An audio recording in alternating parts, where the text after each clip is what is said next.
परम सन्मानयोग गुरु सवारियो, वाहिगुरु जी का खालसा, वाहिगुरु जी की ਵਾਹਿ फतेह।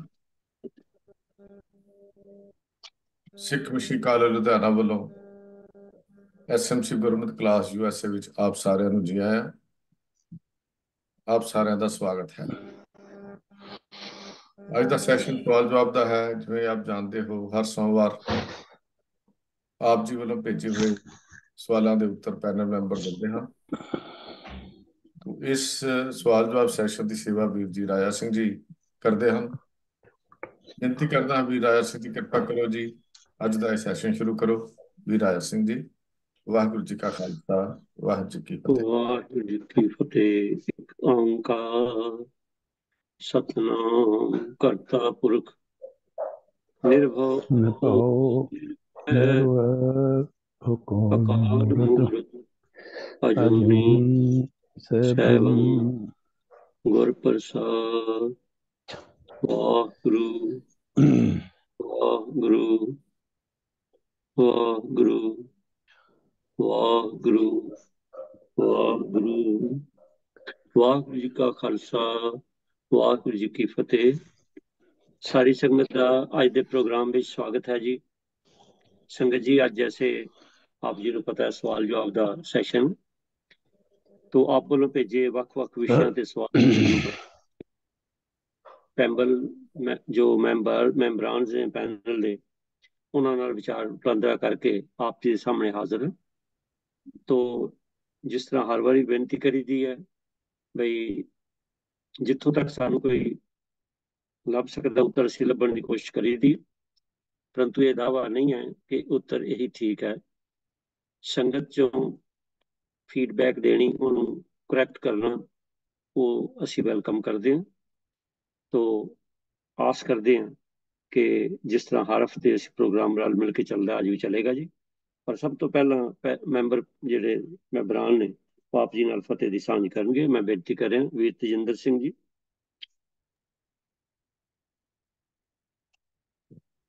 ਹਾਂਜੀ, ਤੇਜਿੰਦਰ ਸਿੰਘ ਜੀ।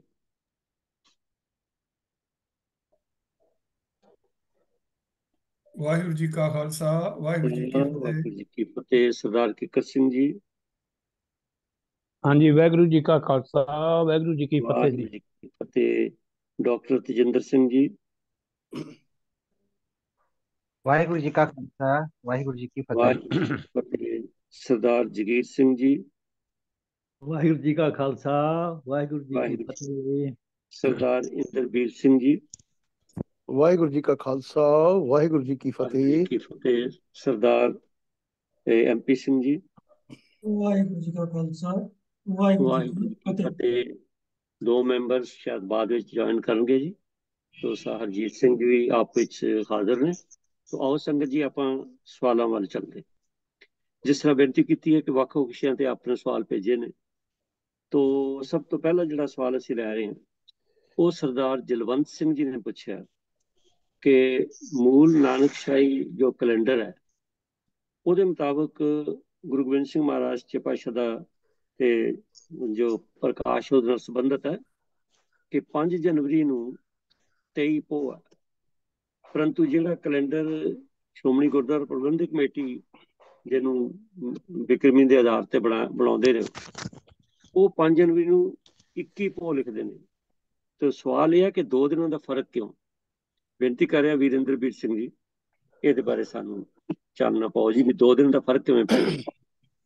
ਵਾਹਿਗੁਰੂ ਜੀ ਕਾ ਖਾਲਸਾ, ਵਾਹਿਗੁਰੂ ਜੀ ਕੀ ਫਤਿਹ। ਫਤਿਹ।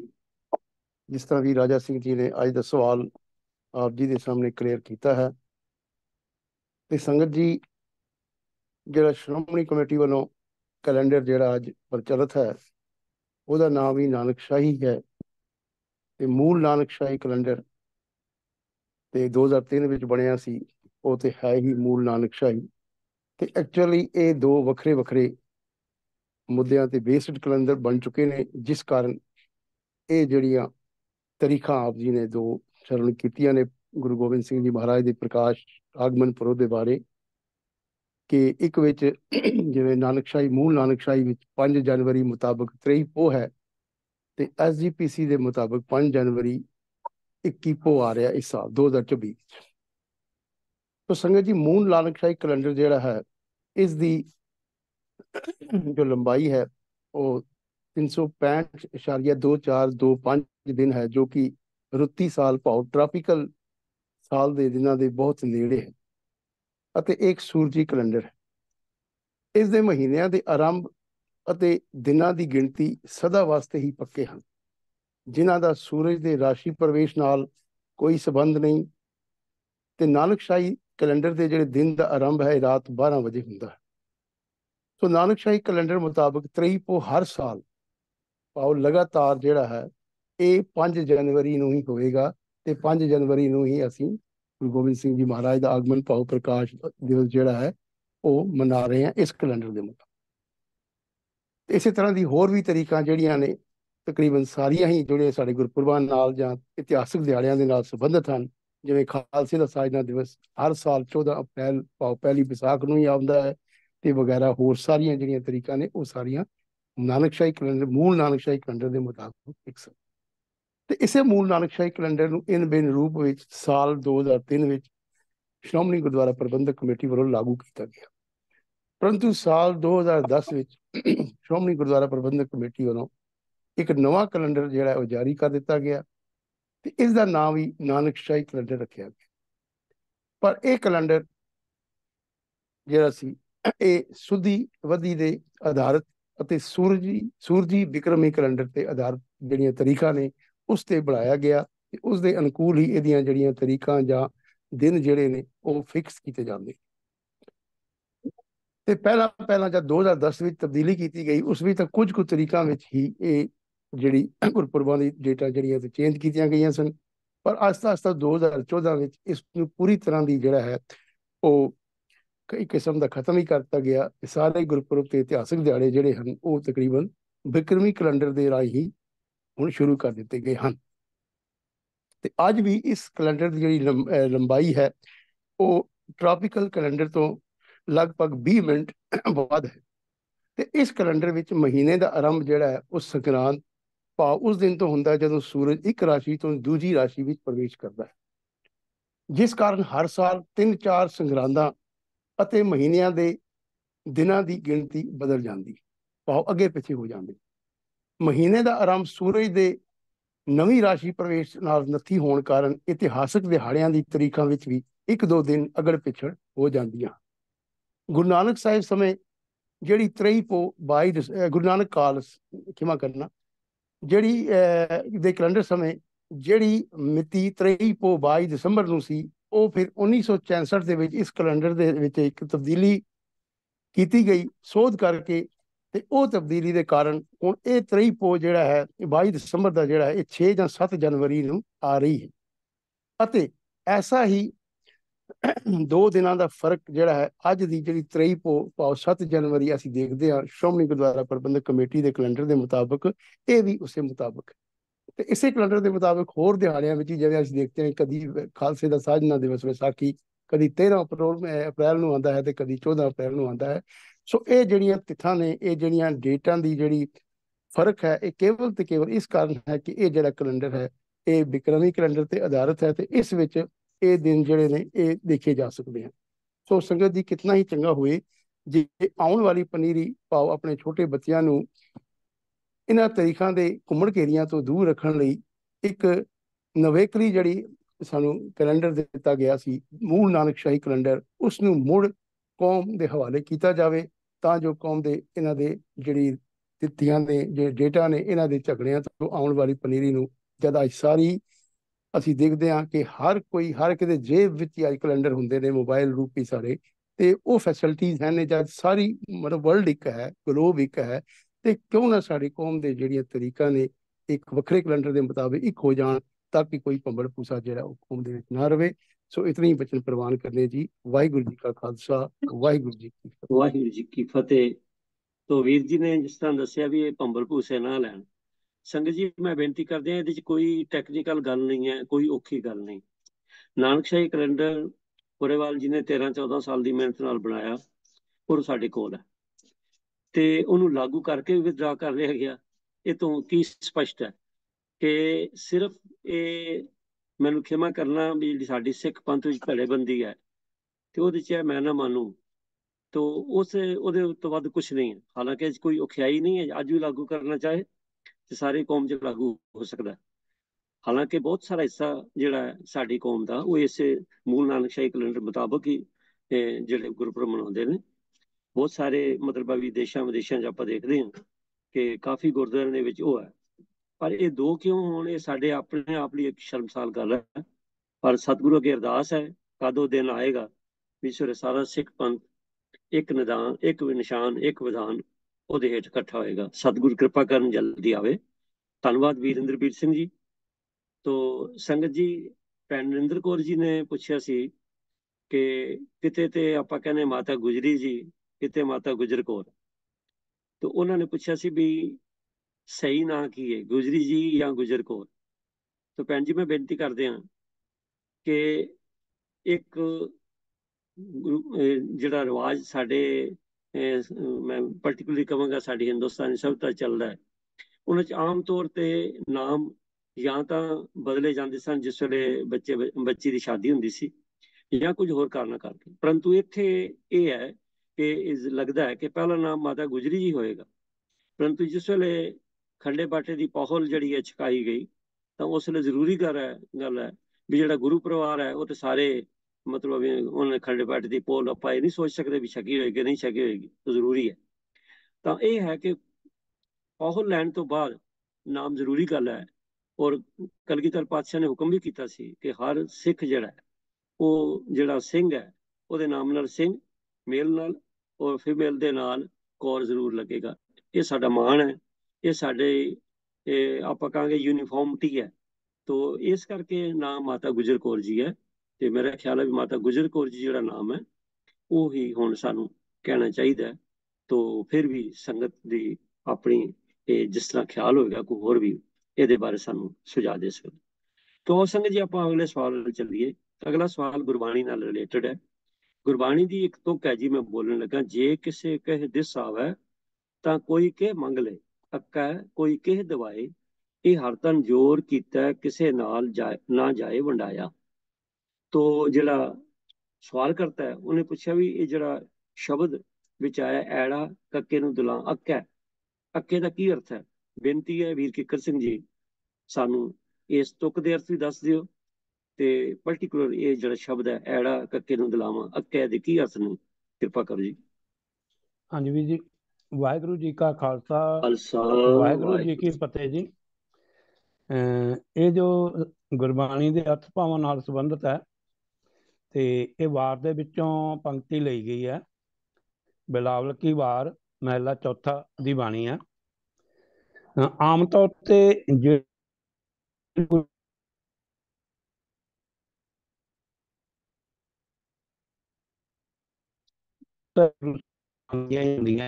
ਸਿਰਫ ਇੱਕ ਦੋ ਦੇ ਵਿੱਚ ਕੁਝ ਪੌੜੀਆਂ ਪਾਠ ਕੀਤਾ ਹੈ। ਇਹ ਨੰਬਰ 9 ਆ ਪੌੜੀ ਇਸ ਵਾਰ ਵਿੱਚ। ਬਿਲਾਵਲ ਕੀ ਵਾਰ ਵਿੱਚ ਪੌੜੀ ਨੰਬਰ 9 ਹੈ, ਉਚਾਰਨ ਕੀਤੀ ਗਈ ਹੈ। ਗੁਰੂ ਦਾ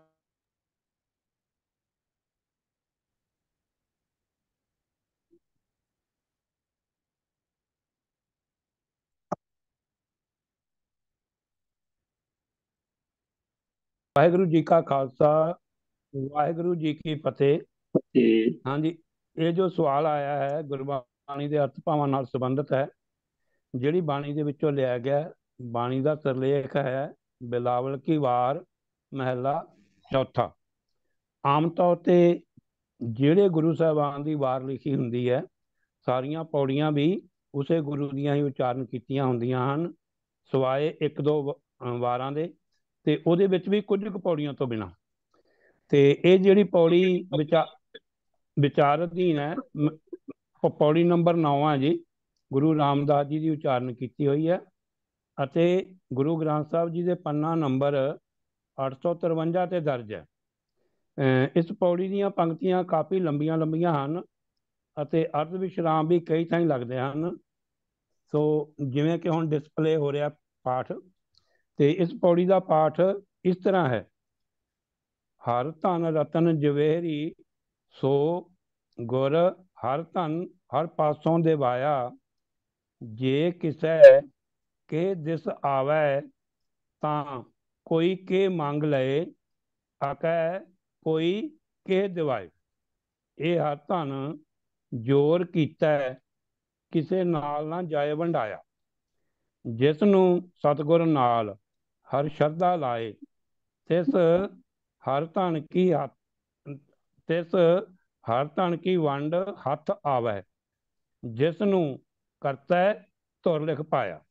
इस हर धन का कोई शरीक नाही, किसे का खत नाही, किसे के सीव बन्ने रोल नाही, जे को हर धन की बखीली करे, तिसका मुंह हर चौह कुंडा विच काला कराया। हर के दिते नाल किसे जोर बखीली ना चली, दे दे नित नित चढ़े सुवाया। सो इसका जिहड़ा अर्थ भाव है, हे भाई परमात्मा का नाम रूपी धन ही असल विच रत्ना अते जवाहरातां दा धन है।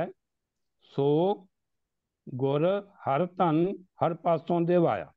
ये हर नाम रूपी धन परमात्मा पासों जिसनूं भी दवाया है, केवल गुरु ने ही दवाया है।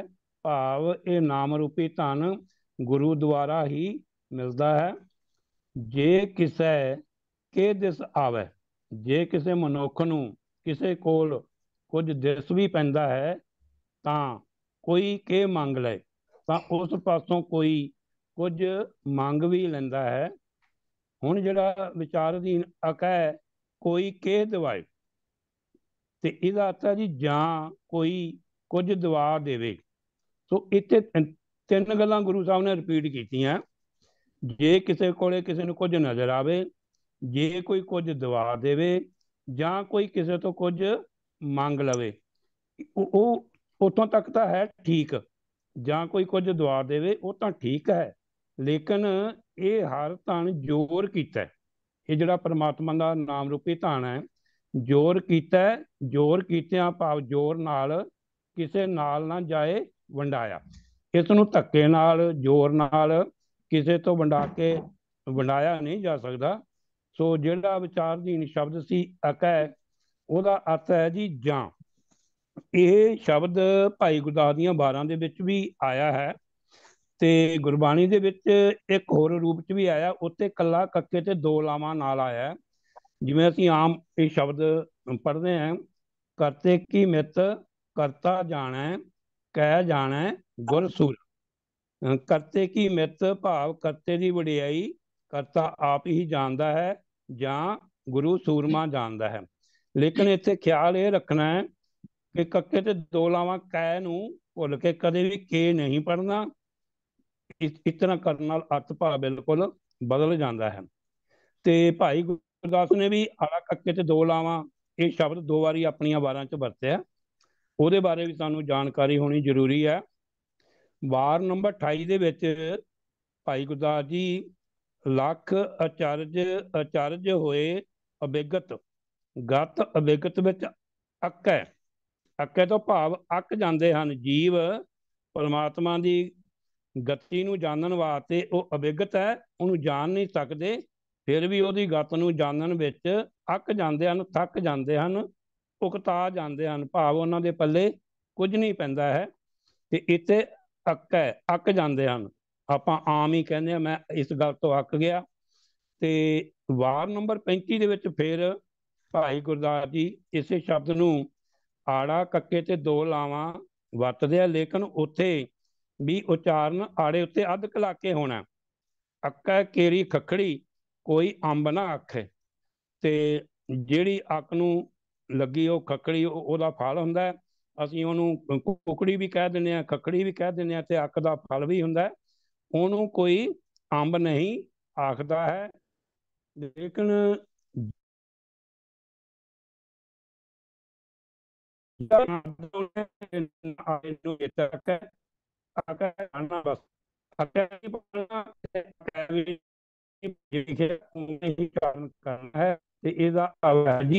जां अथवा वाहिगुरू जी का खालसा वाहिगुरू जी की फतेह। ਧੰਨਵਾਦ ਵੀਰ ਕਿੱਕਰ ਸਿੰਘ ਜੀ। ਤਾਂ ਸੰਗਤ ਜੀ, ਜਿਸ ਤਰ੍ਹਾਂ ਆਪ ਜੀ ਨੇ ਸੁਣਿਆ, ਕਈ ਸ਼ਬਦ ਜਿਹੜੇ ਨੇ ਉਹ ਬਹੁਤ ਜ਼ਿਆਦਾ ਧਿਆਨ ਮੰਗਦੇ ਨੇ ਉਹ ਜਿਸ ਵੇਲੇ ਅਸੀਂ ਉਹਨਾਂ ਦਾ ਪਾਠ ਕਰਦੇ ਹਾਂ। ਜਿਸ ਹਿਸਾਬ ਨਾਲ ਵੀਰ ਜੀ ਨੇ ਪੰਕਚੁਏਸ਼ਨ ਦਾ ਖਿਆਲ ਰੱਖਿਆ, ਔਰ ਉਸ ਤੋਂ ਬਾਅਦ ਵਿਆਕਰਨਕ ਤੌਰ ਤੇ ਵੀ ਜੇ ਅਧਕ ਲੱਗ ਜਾਏਗੀ ਅੱਕਾ ਹੈ, ਤੇ ਉਹਦਾ ਅਰਥ ਕੀ ਹੈ, ਬਿਨਾਂ ਅਧਕ ਕੀ ਹੈ। ਤੋ ਦੇਖੋ, ਇਹ ਗੱਲਾਂ ਜਿਹੜੀਆਂ ਨੇ ਇਹ ਹੋ ਸਕਦਾ ਅਸੀਂ ਕਈ ਵਾਰੀ ਇਹਨਾਂ ਪਰ ਬਹੁਤਾ ਧਿਆਨ ਨਾ ਦਿੰਦੇ ਹੋਈਏ, ਪਰ ਮੇਰੀ ਬੇਨਤੀ ਹੈ ਕਿ ਸਹਿਜ ਪਾਠ ਕਰਨ ਲੱਗਿਆ ਸਾਨੂੰ ਇਹਨਾਂ ਸਾਰੀਆਂ ਗੱਲਾਂ ਦਾ ਬਹੁਤ ਜ਼ਿਆਦਾ ਧਿਆਨ ਰੱਖਣਾ ਪਏਗਾ, ਤਾਂ ਜਾ ਕੇ ਸ਼ਬਦ ਦੀ ਜਿਹੜੀ ਸਹੀ ਅਰਥ ਨੇ ਉਹ ਅਸੀਂ ਸਮਝ ਸਕਾਂਗੇ। ਤਾਂ ਪੰਕਚੁਏਸ਼ਨ ਐਂਡ ਪ੍ਰੋਨਾਊਂਸੀਏਸ਼ਨ, ਇਹ ਦੋ ਚੀਜ਼ਾਂ ਤੇ ਬੜਾ ਜ਼ੋਰ ਦੇਣਾ ਚਾਹੀਦਾ ਹੈ। ਪਹਿਲਿਆਂ ਸਮਿਆਂ ਵਿੱਚ ਗੁਰਦੁਆਰਾ ਸਾਹਿਬਾਨ ਵਿਖੇ ਸੰਥਿਆ ਕਲਾਸਿਸ ਲੱਗਦੀਆਂ ਸਨ। ਅੱਜ ਇੰਨਾ ਦੌੜ ਪਾਈ ਦਾ ਸਮਾਂ ਕਿਸੇ ਕੋਲ ਸਮਾਂ ਹੀ ਨਹੀਂ ਹੈ, ਤੇ ਅਸੀਂ ਇਸ ਪਾਸੇ ਨਿਗਲੈਕਟ ਕਰਦਾ ਇਸ ਗੱਲ ਨੂੰ, ਸੰਥਿਆ ਨੂੰ। ਤਾਂ ਬੇਨਤੀ ਹੈ ਕਿ ਸੰਥਿਆ ਬੜੀ ਜ਼ਰੂਰੀ ਹੈ, ਇਹ ਸਾਨੂੰ ਲੈਣੀ ਚਾਹੀਦੀ ਹੈ। ਹੁਣ ਤਾਂ ਸੰਥਿਆ ਕਲਾਸਿਸ ਆਨਲਾਈਨ ਵੀ ਮਿਲਦੀਆਂ ਨੇ, ਸੁੱਖ ਹੋ ਗਈ ਹੈ, ਪਰ ਥੋੜਾ ਜਿਹਾ ਮਨ ਵਿੱਚ ਉਤਸ਼ਾਹ, ਸ਼ੌਂਕ ਹੋਣਾ ਚਾਹੀਦਾ ਹੈ। ਜਿਹੜੇ ਵੀ ਬਾਣੀ ਨੂੰ ਪ੍ਰੇਮ ਕਰਦੇ ਨੇ ਉਹਨਾਂ ਨੂੰ ਬੇਨਤੀ ਹੈ ਕਿ ਇਹਨਾਂ ਚੀਜ਼ਾਂ ਵੱਲ, ਪ੍ਰੋਨਾਊਂਸੀਏਸ਼ਨ ਐਂਡ ਪੰਕਚੁਏਸ਼ਨ, ਇਹਨੂੰ ਬਹੁਤ ਪ੍ਰਾਇੋਰਟੀ ਤੇ ਲੈਣਾ ਚਾਹੀਦਾ। ਤਾਂ ਹੀ ਸਾਨੂੰ ਗੁਰਬਾਣੀ ਦਾ ਅਸਲ ਆਨੰਦ ਜਿਹੜਾ ਆਏਗਾ, ਜੀਵਨ ਸਾਡਾ ਸੁਧਰੇਗਾ। ਕਿੱਕਰ ਸਿੰਘ ਜੀ ਦਾ ਧੰਨਵਾਦ ਹੈ। ਅਗਲਾ ਸਵਾਲ ਸੰਗਤ ਜੀ, ਆਪਾਂ ਜਿਸ ਵੇਲੇ ਸਹਿਜ ਪਾਠ ਕਰਦੇ ਹਾਂ ਤਾਂ ਗੁਰਬਾਣੀ ਵਿੱਚ ਕੁਝ ਅੱਖਰ ਆਮ ਆਉਂਦੇ ਨੇ, ਜਿਵੇਂ ਸੂਹਾ ਰੰਗ, ਲਾਲ ਰੰਗ। ਤਾਂ ਇਹ ਜਿਹੜਾ ਉਂਝ, ਕਿਉਂਕਿ ਆਮ ਸਾਡੀ ਪੰਜਾਬੀ ਚ ਲਾਲ ਸੂਹਾ ਅਸੀਂ ਇਕੱਠਾ ਹੀ ਵਰਤ ਲੈਂਦੇ, ਜਿਹੜਾ ਬਹੁਤ ਗੂੜਾ ਹੋਵੇ। ਤੇ ਸਵਾਲ ਕਰਤਾ ਨੇ ਪੁੱਛਿਆ ਵੀ ਸੂਹਾ ਤੇ ਲਾਲ ਜਿਹੜੇ ਰੰਗ, ਇਹ ਰੰਗਾਂ ਦਾ ਜ਼ਿਕਰ ਤੇ ਹੋਰ ਵੀ ਰੰਗ ਆਏ ਨੇ, ਪਰ ਇਹ ਜਿਹੜੇ ਦੋ ਰੰਗ ਨੇ, ਸੂਹਾ ਰੰਗ ਤੇ ਲਾਲ ਰੰਗ, ਇਹਨਾਂ ਦੇ ਅਰਥ ਕੀ ਨੇ, ਇਹਨਾਂ ਦਾ ਕੋਈ ਭੇਦ ਵੀ ਹੈ ਜਾਂ ਨਹੀਂ, ਇਹ ਵੀਰ MP ਸਿੰਘ ਜੀ ਦੱਸਣਗੇ। ਔਰ ਜਿਹੜਾ ਸ਼ਬਦ ਹੈ ਤੁਹਾਡੇ ਸਾਹਮਣੇ ਡਿਸਪਲੇਡ। ਵਾਹਿਗੁਰੂ ਜੀ ਕਾ ਖਾਲਸਾ, ਵਾਹਿਗੁਰੂ ਜੀ ਕੀ ਫਤਿਹ ਜੀ। ਤੋ ਗੁਰਬਾਣੀ ਦੇ ਅੰਦਰ ਸੂਹਾ ਤੇ ਲਾਲ ਰੰਗ, ਤੇ ਇਸੇ ਦੇ ਨਾਲ ਹੀ ਰਲਦੇ ਮਿਲਦੇ ਦੋ ਲਫ਼ਜ਼ ਹੋਰ, ਕਸੁੰਬਾ ਤੇ ਮਜੀਠ, ਇਹ ਬਹੁਤ ਵਾਰੀ ਇਸਤੇਮਾਲ ਕੀਤੇ ਗਏ ਹਨ। ਸੂਹਾ ਤੇ ਕਸੁੰਬਾ ਇੱਕੋ ਹੀ ਅਰਥ ਵਿੱਚ ਵਰਤੇ ਗਏ ਹਨ, ਉਹ ਹੈ ਜੋ ਕੱਚਾ ਰੰਗ, ਮਾਇਆ ਦਾ ਰੰਗ। ਤੇ ਲਾਲ ਰੰਗ ਤੇ ਮਜੀਠ ਰੰਗ, ਇਹ ਵੀ ਦੋਨੋਂ ਇੱਕ ਅਰਥ ਵਿੱਚ ਵਰਤੇ ਗਏ ਹਨ, ਜਿਹੜੇ ਵਰਤੇ ਗਏ ਹਨ ਪੱਕੇ ਰੰਗ ਵਾਸਤੇ, ਪ੍ਰਭੂ ਦੇ ਪਿਆਰ ਦੇ ਪੱਕੇ ਰੰਗ ਵਾਸਤੇ। ਤੇ ਚਾਹੇ ਉਹ ਮਜੀਠ ਦਾ ਰੰਗ ਹੈ ਤੇ ਚਾਹੇ ਉਹ ਲਾਲ ਰੰਗ ਹੈ। ਸੋ ਦੋਨਾਂ ਦੀ ਅਸੀਂ ਇੱਕ ਇੱਕ ਐਗਜ਼ਾਮਪਲ ਦੇਖ ਲੈਂਦੇ ਹਾਂ। ਗੁਰੂ ਗ੍ਰੰਥ ਸਾਹਿਬ ਜੀ ਦੇ 786 ਦੇ ਉੱਪਰ ਗੁਰੂ ਅਮਰਦਾਸ ਪਾਤਸ਼ਾਹ ਦਾ ਇਹ ਸ਼ਲੋਕ ਹੈ, ਸੂਹਾ ਰੰਗ ਵਿਕਾਰ ਹੈ, ਕੰਤ ਨਾ ਪਾਇਆ ਜਾਏ। ਤੋ ਇਸ ਪੰਕਤੀ ਵਿੱਚ ਆਪਣੇ ਆਪ ਹੀ ਗੁਰੂ ਸਾਹਿਬ ਵੀ ਸਾਨੂੰ ਸਮਝਾ ਰਹੇ ਹਨ ਕਿ ਸੂਹੇ ਤੋਂ ਉਹ ਕਿਸ ਭਾਵ ਵਿੱਚ ਉਸ ਨੂੰ ਵਰਤ ਰਹੇ ਹਨ। ਸੂਹਾ ਰੰਗ ਵਿਕਾਰ ਹੈ, ਕੰਤ ਨਾ ਪਾਇਆ ਜਾਏ, ਕਿਸ ਲਹਿੰਦੇ ਬਿਲਮ ਨਾ ਹੋਵਈ, ਰੰਡ ਬੈਠੀ ਦੂਜੇ ਪਾਏ।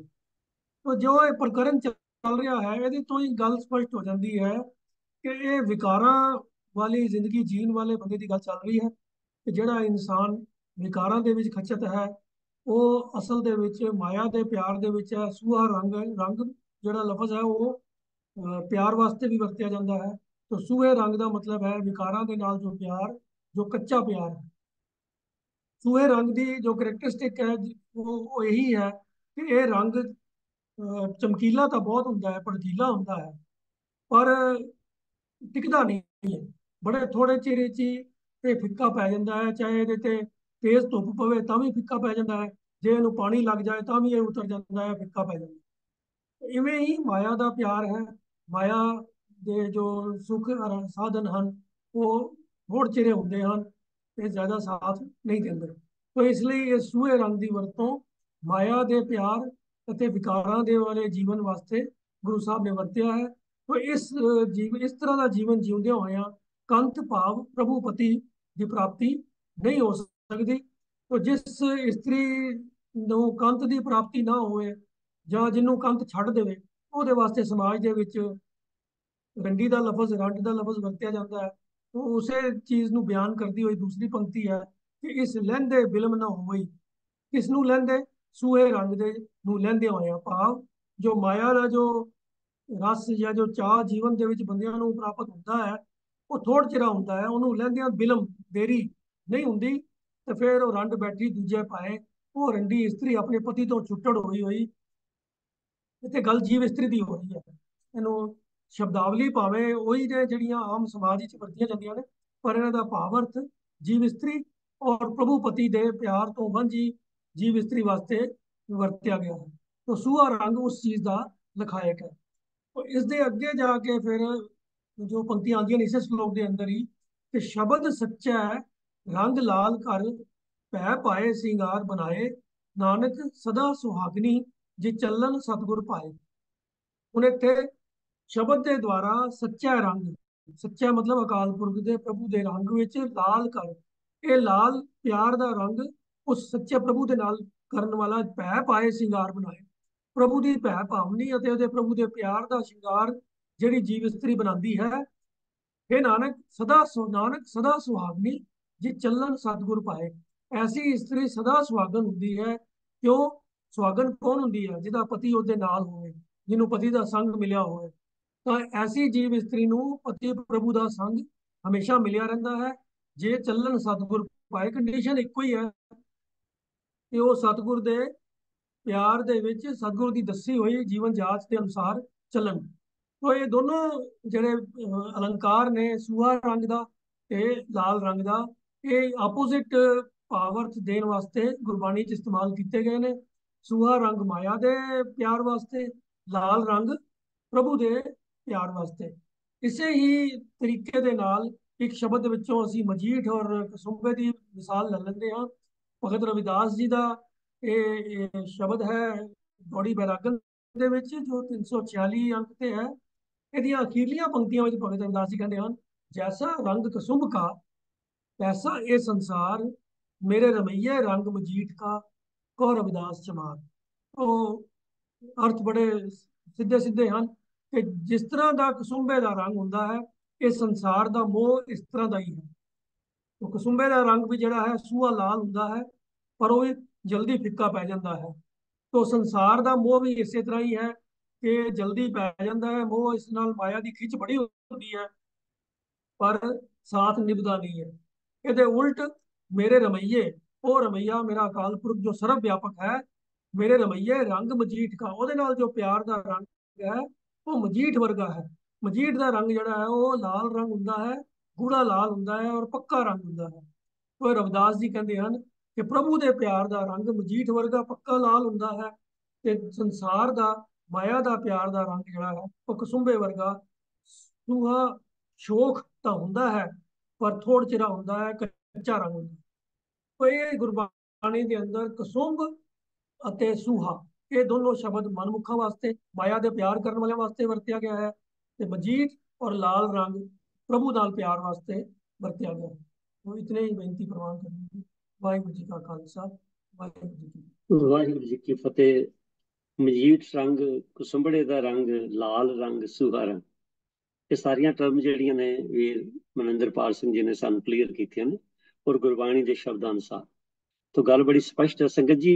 ਤੇ ਉਸ ਤਰ੍ਹਾਂ ਅਸੀਂ ਆਮ ਦੇਖਦੇ ਹਾਂ ਪੰਜਾਬੀ ਦੀ ਜਿਹੜੀ ਸਾਡੀ ਬੋਲ ਚਾਲ ਹੈ, ਉਹਦੇ 'ਚ ਕੋਈ ਵੀ ਰੰਗ ਹੋਵੇ, ਉਹ ਇੱਕ ਤੇ ਕਿਹਾ ਜਾਂਦਾ ਰੰਗ ਬੜਾ ਗੂੜਾ ਰੰਗ, ਤੇ ਦੂਜਾ ਹੁੰਦਾ ਭੜਕੀਲਾ। ਤੋ ਰੰਗ ਕੋਈ ਵੀ ਹੋਵੇ, ਗੂੜਾ ਤੇ ਪਸੰਦ ਕੀਤਾ ਜਾਂਦਾ ਹੈ, ਪਰੰਤੂ ਭੜਕੀਲਾ ਜਿਹੜਾ ਉਹ ਕਿਸੇ ਹੋਰ ਟਰਮ 'ਚ ਲਿਆ ਜਾਂਦਾ।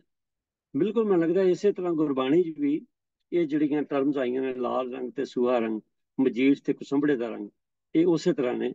ਤੋ ਖੈਰ ਬੜਾ ਸਪਸ਼ਟ ਦੱਸਿਆ ਵੀਰ ਜੀ ਨੇ, ਇਹਦੇ 'ਚ ਕੋਈ ਸ਼ੱਕ ਸ਼ੁਬਾ ਨਹੀਂ ਰਹਿਣਾ ਚਾਹੀਦਾ। ਤੋ ਖੈਰ, ਤੇ ਜਿਤਨੀਆਂ ਇਹ ਟਰਮ ਸਾਨੂੰ ਸਾਹਮਣੇ ਆ ਰਹੀਆਂ ਸੰਗਤ ਜੀ ਸਵਾਲ ਦੇ ਰੂਪ 'ਚ, ਇਹ ਬੜਾ ਬੈਨੀਫੀਸ਼ੀਅਲ ਨੇ ਕਿ ਜਿਹੜੀਆਂ ਗੱਲਾਂ ਸਾਡੇ ਜ਼ਿਹਨ 'ਚ ਨਹੀਂ ਵੀ ਕਿਵੇਂ ਆਉਂਦੀਆਂ, ਜਾਂ ਆਉਂਦੀਆਂ ਤੇ ਅਸੀਂ ਕਈ ਵਾਰੀ ਸਕਿਪ ਕਰ ਜਾਂਦੇ ਹਾਂ, ਉਹ ਸਾਨੂੰ ਇਸ ਤਰ੍ਹਾਂ ਖੋਲ ਕੇ ਪਤਾ ਲੱਗਦੀਆਂ ਨੇ। ਸਤਿਗੁਰੂ ਦੀ ਕਿਰਪਾ ਕਰਨ ਇਸੇ ਤਰ੍ਹਾਂ ਚੱਲਦਾ ਰਹੇ। ਧੰਨਵਾਦ ਹੈ ਵੀਰ ਜੀ ਦਾ। ਤੋ ਸੰਗਤ ਜੀ, ਅਗਲਾ ਜਿਹੜਾ ਸਵਾਲ ਹੈ ਉਹ, ਕਿਉਂਕਿ ਪਿਛਲੇ ਦਿਨੀ ਅਸੀਂ ਦੇਖਿਆ ਕਿ ਸ਼ਹੀਦੀ ਪੰਦਰਵਾੜਾ ਲੰਘਿਆ, ਤੇ ਉਹਦੇ ਨਾਲ ਸੰਬੰਧਿਤ ਸਵਾਲ ਹੈ। ਸਵਾਲ ਕਰਤਾ ਨੇ ਪੁੱਛਿਆ ਵੀ 2 ਸਵਾਲ ਆਏ ਨੇ ਤੇ ਹੈ ਇੱਕੋ ਜਿਹੇ ਨੇ, ਤੇ ਉਹਦੇ 'ਚ ਆਪਣਾ ਭੈਣ ਸਤਨਾਮ ਕੌਰ ਜੀ ਨੇ ਪੁੱਛਿਆ, ਮੈਨੂੰ ਖਿਮਾ ਕਰਨਾ ਵੀ ਕਸੁੰਬਾ ਕੀ ਕੋਈ ਫੁੱਲ ਦਾ ਨਾਮ ਹੈ? ਫੁੱਲ ਦਾ ਨਾਮ ਨਹੀਂ ਜੀ। ਕਸੁੰਬ ਜਿਹੜਾ ਹੈ ਇਹ ਸਿਰਫ ਜਿਵੇਂ ਆਪਾਂ ਕਹਿੰਦੇ ਕਿਸ ਰੰਗ ਦੀ ਭਾ ਮਾਰਦਾ, ਉਹ ਇਹ ਭੜਕੀਲੀ ਭਾ, ਉਹਨੂੰ ਕਸੁੰਬੜਾ ਕਿਹਾ ਗਿਆ। खैर मैं अपने दूसरे पासे चलदा जी। तो साढ़े कोल सवाल एक ते सवाल आया कि गंगू रसोईया सी या मसंद सी, ते दूसरा मनजीत सिंह खालसा जी ने कहा कि गुरु घर विच लांगरी हुंदे ने ना कि रसोईए। तो मैं बेनती कर रहा डॉक्टर तजिंदर सिंह जी ਨੂੰ ਬਈ ਇਹ ਜਿਹੜੀਆਂ ਗੱਲਾਂ ਨੇ ਇਹ ਥੋੜੀਆਂ ਸਪਸ਼ਟ ਕਰ ਦਿਓ ਡਾਕਟਰ ਤਜਿੰਦਰ ਸਿੰਘ ਜੀ। ਵਾਹਿਗੁਰੂ ਜੀ ਕਾ ਖਾਲਸਾ ਵਾਹਿਗੁਰੂ ਜੀ ਕੀ ਵਾਹਿਗੁਰੂ ਫਤਿਹ। ਜੀ ਕੀ ਸਾਧ ਸੰਗਤ ਜੀ, ਇਹ ਜਿਹੜੇ ਭੁਲੇਖੇ ਪੈਂਦੇ ਆ ਇਤਿਹਾਸ ਦੇ ਵਿੱਚ, ਅੱਜ ਕੱਲ੍ਹ ਇੰਟਰਨੈਟ ਦੇ ਵਿੱਚ ਵੀ ਕਈ ਤਰ੍ਹਾਂ ਦੀਆਂ ਲੇਖਣੀਆਂ ਆ ਰਹੀਆਂ ਹੈ। ਅਸੀਂ ਸ਼ੁਰੂ ਦੇ ਵਿੱਚ ਪਹਿਲਾ ਹਵਾਲਾ ਇਹ ਲਵਾਂਗੇ ਜਿਹੜਾ ਜਿਹਨੂੰ ਅਸੀਂ ਸਤਿਆਪਿਤ ਕਹਿੰਦੇ ਆ, ਵੈਰੀਫਾਈਡ। ਇਹ ਹਵਾਲਾ ਹੈ ਜੀ ਮਰਦ ਗੰਬੜਾ ਸਿੱਖ ਮਿਸ਼ਨਰੀ ਕਾਲਜ ਦੀ ਆਪਣੀ ਕਿਤਾਬ ਹੈ।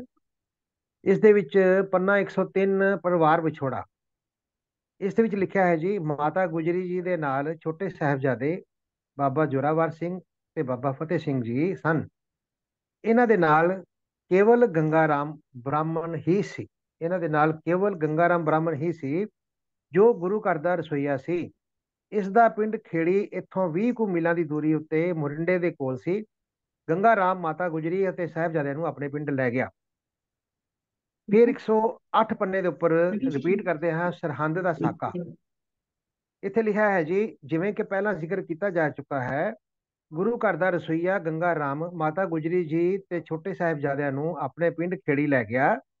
ਇਹਨਾਂ ਦਿਨਾਂ ਵਿੱਚ ਹੀ ਸਰਹੰਦ ਦੇ ਹਾਕਮ ਵਜ਼ੀਰ ਖਾਨ ਨੇ ਪਿੰਡ ਪਿੰਡ ਵਿੱਚ ਢੋਂਡੀ ਪਿਟਵਾ ਦਿੱਤੀ ਕਿ ਗੁਰੂ ਜੀ ਅਤੇ ਉਹਨਾਂ ਦੇ ਪਰਿਵਾਰ ਨੂੰ ਕੋਈ ਪਨਾਹ ਨਾ ਦੇਵੇ। ਪਨਾਹ ਦੇਣ ਵਾਲਿਆਂ ਨੂੰ ਸਖਤ ਸਜ਼ਾਵਾਂ ਦਿੱਤੀਆਂ ਜਾਣਗੀਆਂ ਅਤੇ ਉਹਨਾਂ ਨੂੰ ਫੜਾਉਣ ਵਾਲਿਆਂ ਨੂੰ ਇਨਾਮ ਦਿੱਤੇ ਜਾਣਗੇ।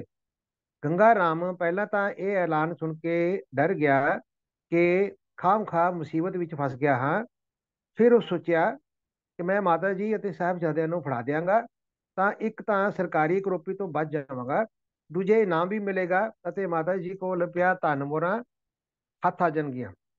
ਉਹ ਮਰਿੰਡੇ ਦੇ ਰੰਗੜਾ ਜਾਨੀ ਖਾਂ ਤੇ ਮਾਨੀ ਖਾਂ ਨੂੰ ਬੁਲਾ ਲਿਆਇਆ। ਮਾਤਾ ਜੀ ਤੇ ਸਾਹਿਬਜ਼ਾਦਿਆਂ ਨੂੰ ਗ੍ਰਿਫਤਾਰ ਕਰਕੇ ਪਹਿਲਾਂ ਮਰਿੰਡੇ ਤੇ ਸਰਹੰਦ ਪਹੁੰਚਾਇਆ ਗਿਆ। ਇੱਥੇ ਅੱਗੇ ਜਾ ਕੇ ਪੰਨਾ 109 ਦੇ ਉੱਪਰ ਇੱਕ ਲਾਈਨ ਲਿਖੀ ਹੈ ਜੀ, ਰਸੋਈਏ ਦੀ ਇਸ ਨੀਚਤਾ ਭਰੀ ਕਾਰਵਾਈ ਕਰਕੇ ਉਸ ਨੂੰ ਸਿੱਖ ਇਤਿਹਾਸ ਵਿੱਚ ਗੰਗੂ ਬ੍ਰਾਹਮਣ ਕਰਕੇ ਲਿਖਿਆ ਗਿਆ ਹੈ। ਇਹ ਤੇ ਆ ਗਿਆ ਜੀ ਜਿਹਨੂੰ ਅਸੀਂ ਆਪਣਾ ਵੈਰੀਫਾਈਡ ਇਤਿਹਾਸ ਕਹਿੰਦੇ ਆ, ਸਿੱਖ ਮਿਸ਼ਨਰੀ ਕਾਲਜ ਦੀ ਮਰਦ ਗੰਬੜਾ। ਹੁਣ ਜਿਹੜੇ ਹੋਰ ਹਵਾਲੇ ਆ ਜੀ, ਇੱਕ ਦੋ ਬਹੁਤ ਹਵਾਲੇ ਆ ਪਰ ਮੈਂ ਇੱਕ ਦੋ ਜਿਹੜੇ ਮੁੱਖ ਮੇਰੇ ਸਾਹਮਣੇ ਆਏ ਮੈਂ ਉਹਨਾਂ ਦੀ ਗੱਲ ਕਰਾਂਗਾ ਜੀ, ਜਿਨ੍ਹਾਂ ਨੂੰ ਜ਼ਿਕਰ ਕਰਨ ਦਾ ਠੀਕ ਲੱਗ ਰਿਹਾ। ਇੱਕ ਹਵਾਲਾ ਹੈ ਜੀ ਸਿੱਖ wikipedia.com ਦੇ ਵਿੱਚ।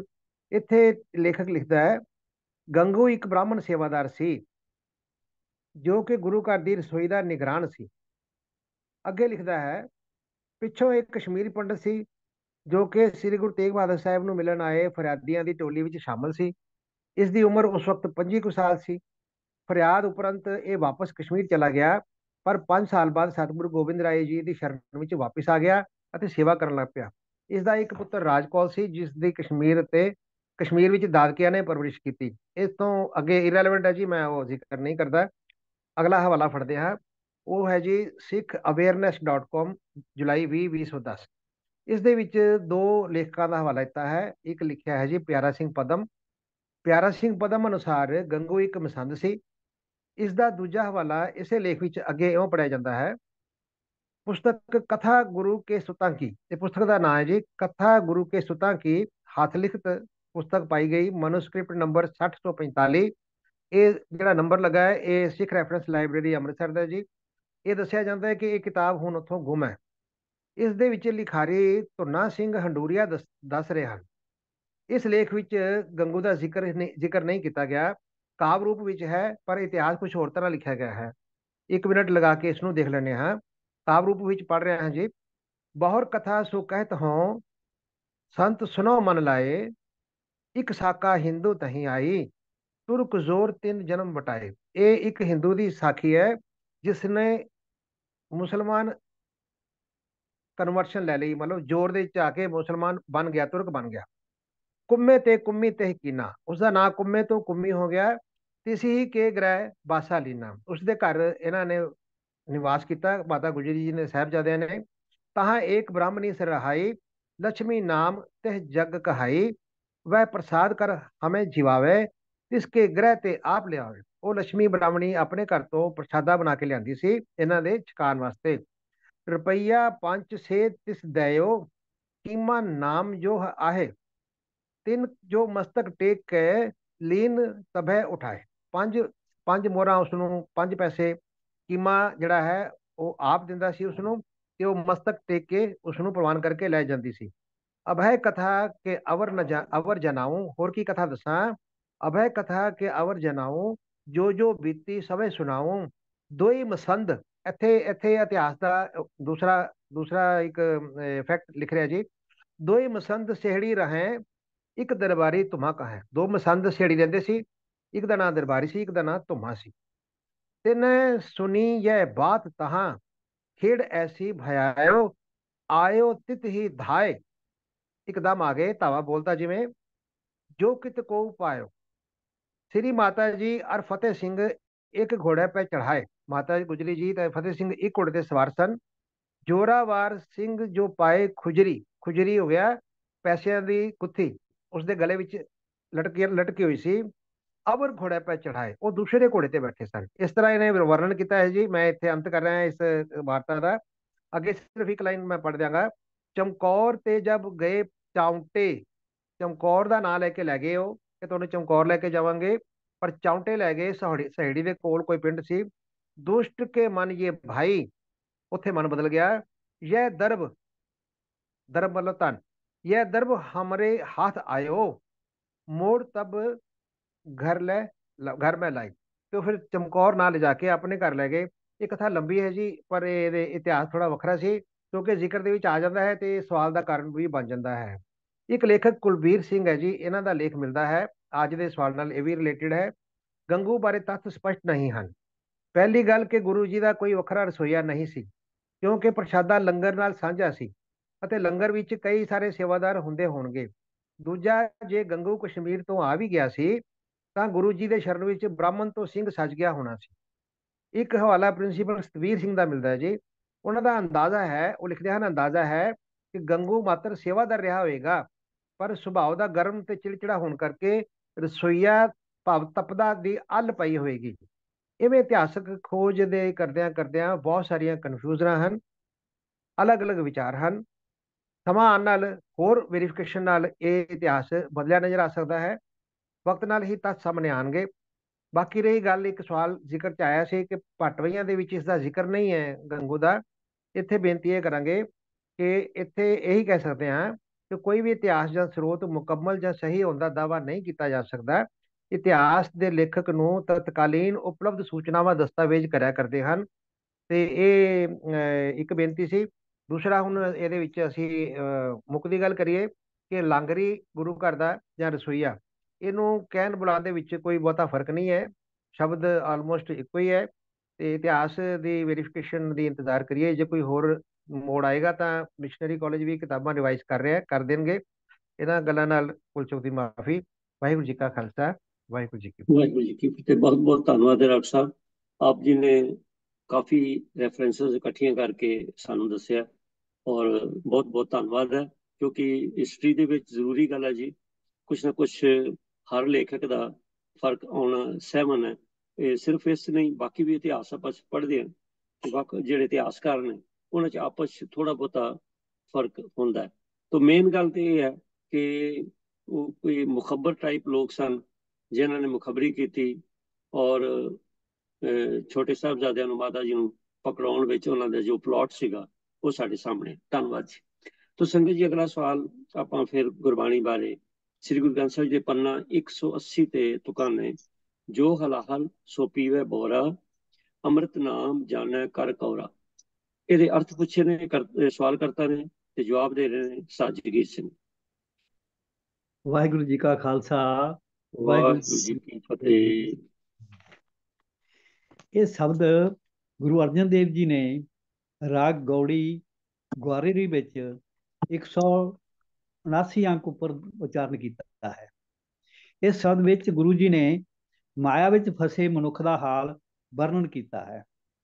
ਮਨੁੱਖ ਸਮਝਦਾ ਹੈ ਕਿ ਇਹ ਸਰੀਰ ਸਦਾ ਮੇਰਾ ਹੀ ਰਹਿਣਾ ਹੈ ਤੇ ਬਾਰ-ਬਾਰ ਇਸ ਸਰੀਰ ਨਾਲ ਚਿੰਬੜਦਾ ਰਹਿੰਦਾ ਹੈ।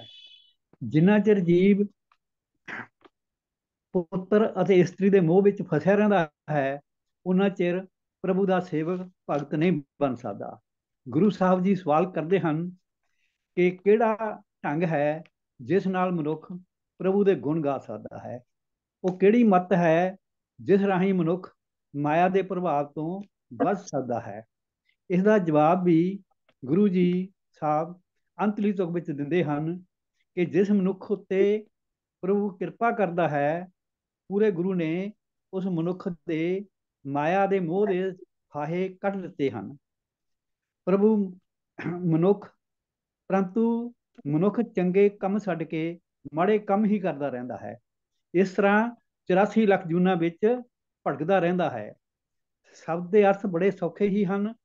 ਪੂਰਾ ਸ਼ਬਦ ਇਸ ਤਰ੍ਹਾਂ ਹੈ: ਪ੍ਰਾਨੀ ਜਾਣੇ ਇਹ ਤਨ ਮੇਰਾ, ਬਹੁਰ ਬਹੁਰ ਆਹੂੰ ਲਪਟੇਰਾ, ਪੁੱਤਰ ਕਲਤਰ ਗ੍ਰਸਤ ਕਾ ਫਾਸਾ, ਹੋਣ ਨਾ ਪਾਈਐ ਰਾਮ ਕੇ ਦਾਸਾ, ਕਵਨ ਸੋ ਵਿਦ ਜਿਤ ਰਾਮ ਗੁਣ ਗਾਏ, ਕਵਨ ਸੋ ਮਤ ਜਿਤ ਤਰੇ ਇਹ ਮਾਏ, ਸੋ ਜੋ ਭਲਾਈ ਸੋ ਬੁਰਾ ਜਾਣੇ, ਸੱਚ ਕਹੇ ਸੋ ਬਿਖੇ ਸਮਾਣੇ, ਜਾਣੇ ਨਹੀਂ ਜੀਤ ਅਰ ਹਾਰ, ਇਹ ਬਲੇਵਾ ਸਾਗ ਸੰਸਾਰ, ਜੋ ਹਲਾਹਲ ਸੋ ਪੀਵੇ ਬੋਰਾ, ਅੰਮ੍ਰਿਤ ਨਾਮ ਜਾਣੇ ਕਰ ਕੌਰਾ, ਸਾਧ ਕੈ ਸੰਗ ਨਾਹੀ ਨੇਰ, ਲਖ 84 ਭਰਮਤਾ ਫੇਰ, ਏਕੈ ਜਾਲ ਫਾਏ ਪੰਖੀ, ਰਸ ਰਸ ਭੋਗ ਕਰੈ ਬਹੁ ਰੰਗੀ, ਕਹੋ ਨਾਨਕ ਜਿਸ ਭਏ ਕਿਰਪਾਲ, ਗੁਰਪੂਰੇ ਤਾਂ ਕੇ ਕਾਟੇ ਜਾਲ। ਸਵਾਲ ਹੈ, ਜੋ ਹਲਾਹਲ ਸੋ ਪੀਵੇ ਬੋਰਾ, ਅੰਮ੍ਰਿਤ ਨਾਮ ਜਾਣੇ ਕਰ ਕੌਰਾ ਦੇ ਅਰਥ ਭਾਵ ਕੀ ਹਨ? ਹਲਾਹਲ ਮੈਨੇ ਮੋਹਰਾ ਜ਼ਹਿਰ, ਬੋਰਾ ਮੈਨੇ ਪਾਗਲ, ਕਰ ਮੈਨੇ ਕੱਕੇ ਰਾਰੇ ਨੂੰ ਸਿਆਰੀ ਹੈ ਮੈਨੇ ਕਰਕੇ। ਜਿਹੜਾ ਜ਼ਹਿਰ ਹੈ, ਜੋ ਹਲਾਹਲ ਜਿਹੜਾ ਜ਼ਹਿਰ ਹੈ, ਉਸ ਨੂੰ ਮਾਇਆ ਗ੍ਰਸਿਆ ਮਨੁੱਖ ਖੁਸ਼ੀ ਨਾਲ ਪੀਂਦਾ ਹੈ। ਅੰਮ੍ਰਿਤ ਨਾਮ ਜਾਣੇ ਕਰ ਕੌਰਾ, ਪਰਮਾਤਮਾ ਦਾ ਨਾਮ ਜੋ ਆਤਮਿਕ ਜੀਵਨ ਦੇਣ ਵਾਲਾ ਹੈ, ਇਸ ਨੂੰ ਮਨੁੱਖ ਕੌੜਾ ਜਾਣਦਾ ਹੈ। ਮਤਲਬ ਮਾਇਆ ਵਿੱਚ ਰੁੱਝਾ ਰਹਿੰਦਾ ਹੈ, ਪਰਮਾਤਮਾ ਦੇ ਨਾਲ ਨਹੀਂ ਜੁੜਦਾ ਹੈ। ਇਤਨੀ ਬੇਨਤੀ ਪ੍ਰਵਾਨ ਕਰਨਾ ਜੀ। ਵਾਹਿਗੁਰੂ ਜੀ ਕਾ ਖਾਲਸਾ, ਵਾਹਿਗੁਰੂ ਜੀ ਕੀ ਫਤਿਹ। ਅੰਮ੍ਰਿਤ ਕੌਰਾ ਵਿਖਿਆ ਮੀਠੀ, ਸਾਕਤ ਕੀ ਵਿਦ ਨੈਣੋ ਡੀਠੀ। ਤੋ ਵੀਰ ਜੀ ਨੇ ਜੋ ਸ਼ਬਦ ਹੈ ਸਾਨੂੰ ਉਹਦੇ ਅਰਥ ਦੱਸੇ ਨੇ। ਹਲਾਹਲ ਕੀ ਹੈ? ਤੋ ਦੁਨੀਆ ਦਾ ਦਸਤੂਰ ਹੈ ਸੰਗਤ ਜੀ ਕਿ ਜਿਹੜੀ ਐਤੋ ਕੁਮਾਰੇ ਨੇ ਲਿਖੀ ਹੈ ਕਿ ਅੰਮ੍ਰਿਤ ਕੌਰਾ ਵਿਖਿਆ ਮੀਠੀ, ਸਾਕਤ ਕੀ ਵਿਦ ਨੈਣੋ ਡੀਠੀ।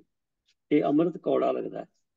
ਭਾਵ ਕੋਈ ਵੀ ਚੰਗੇ ਗੁਣ ਨੇ ਉਹਨਾਂ ਨੂੰ ਧਾਰਨ ਕਰਨਾ ਬੜਾ ਔਖਾ ਹੁੰਦਾ ਹੈ। ਜਿਹੜੇ ਮਾੜੇ ਗੁਣ ਨੇ ਉਹ ਤੇ ਸਾਨੂੰ ਵੈਸੇ ਹੀ ਚੰਬੜੇ ਰਹਿੰਦੇ ਨੇ।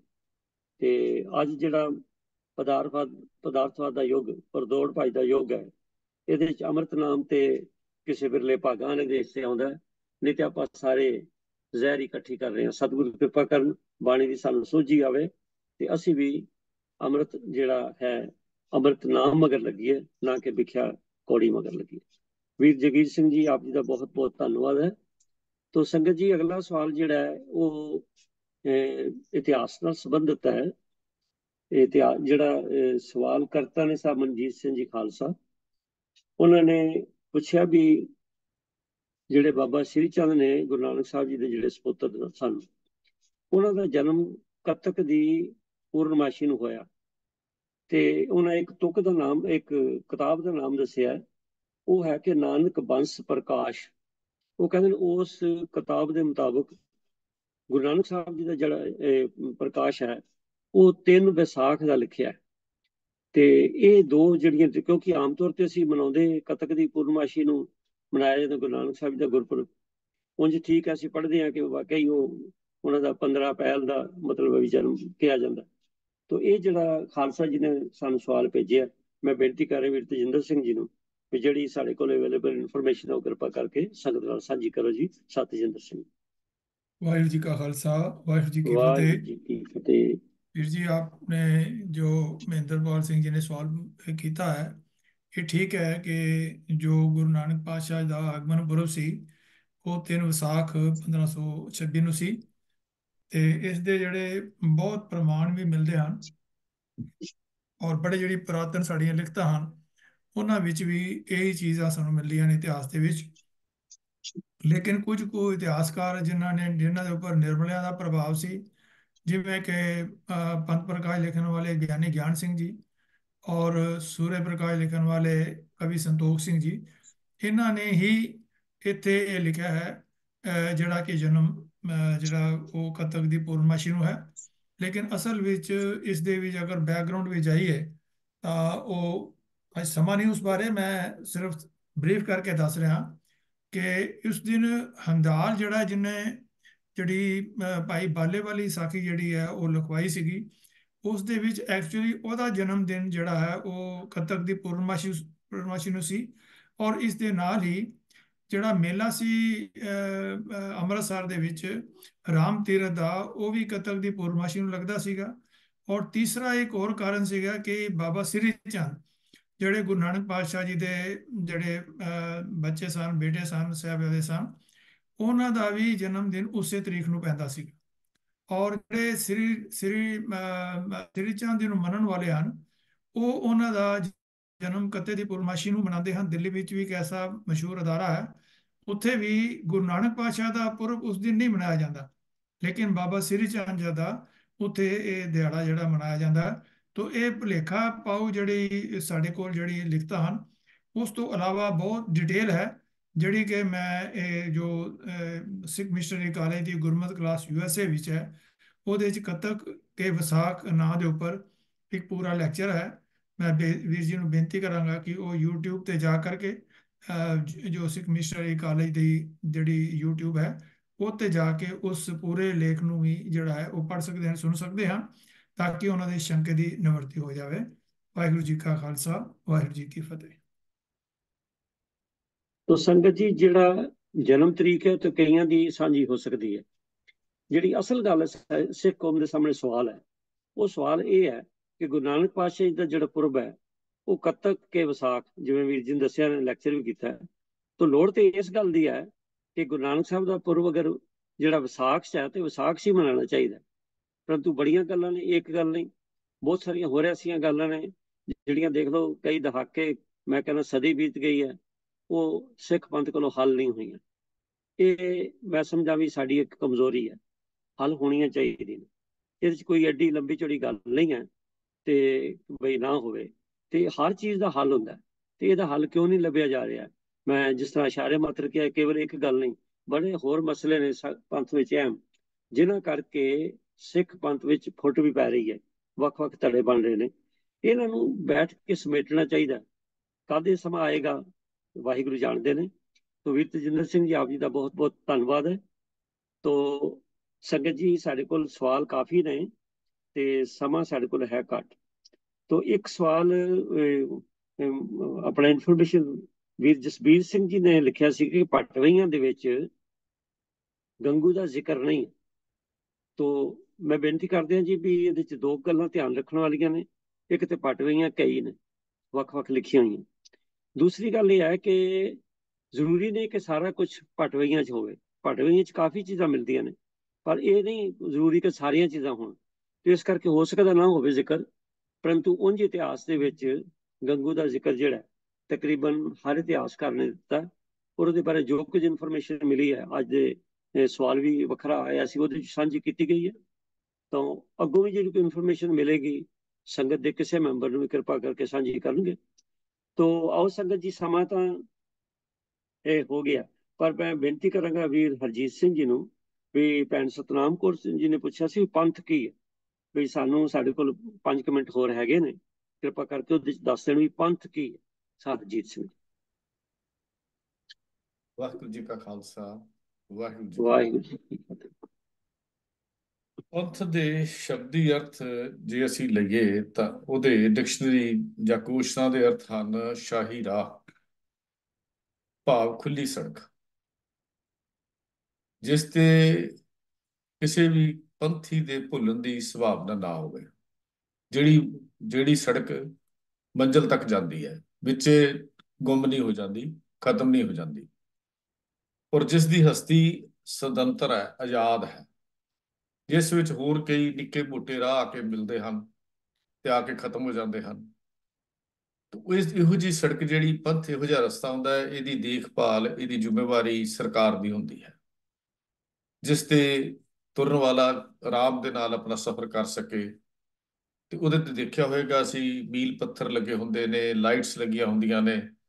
ਇਹ ਪੰਥ ਦੇ ਇਹ ਜਿਹੜਾ ਉਹ ਰਸਤਾ ਹੈ, ਸ਼ਾਹੀ ਰਸਤਾ ਹੈ, ਉੱਤੇ ਇਸ ਤਰ੍ਹਾਂ ਇਹ ਚੱਲਿਆ ਜਾਂਦਾ ਹੈ, ਕੰਮ ਇਸ ਤਰ੍ਹਾਂ ਤੁਰਿਆ ਜਾਂਦਾ ਹੈ। ਸਿੱਖ ਪੰਥ ਦੀ ਗੱਲ ਕਰਦੇ ਹਾਂ, ਉਹ ਹੈ ਪਰਮਾਤਮਾ ਦੀ ਇੱਕ ਆਪਣਾ ਮਾਰਗ, ਰਸਤਾ, ਆਪਣਾ ਰਸਤਾ, ਆਪਣੀ ਸੜਕ।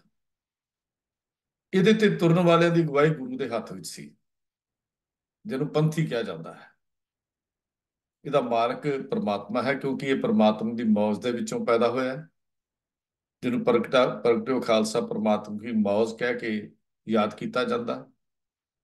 ਤਾਂ ਇਸ ਪੰਥ ਦੀ ਨੀਂਹ ਸਤਿਗੁਰੂ ਗੁਰੂ ਨਾਨਕ ਦੇਵ ਸੱਚੇ ਪਾਤਸ਼ਾਹ ਜੀ ਨੇ ਰੱਖੀ ਸੀ, ਜਿਹਨੂੰ ਮਾਰਿਆ ਸਿੱਕਾ ਜਗਤ ਵਿੱਚ ਨਾਨਕ ਨਿਰਮਲ ਪੰਥ ਚਲਾਇਆ ਕਹਿ ਕੇ ਅਸੀਂ ਯਾਦ ਕਰਦੇ ਹਾਂ ਭਾਈ ਗੁਰਦਾਸ ਜੀ ਦੀਆਂ ਵਾਰਾਂ ਵਿੱਚੋਂ। ਤਾਂ ਸਿੱਖ ਪੰਥ ਕਿਉਂਕਿ ਪਰਮਾਤਮਾ ਦੀ ਮੌਜ ਵਿੱਚੋਂ ਪੈਦਾ ਹੋਇਆ ਹੈ, ਤੇ ਇਹਦੀ ਜਿਹੜੀ ਦੇਖਭਾਲ ਦੀ ਜ਼ਿੰਮੇਵਾਰੀ ਉਹ ਗੁਰੂ ਦੀ ਹੈ।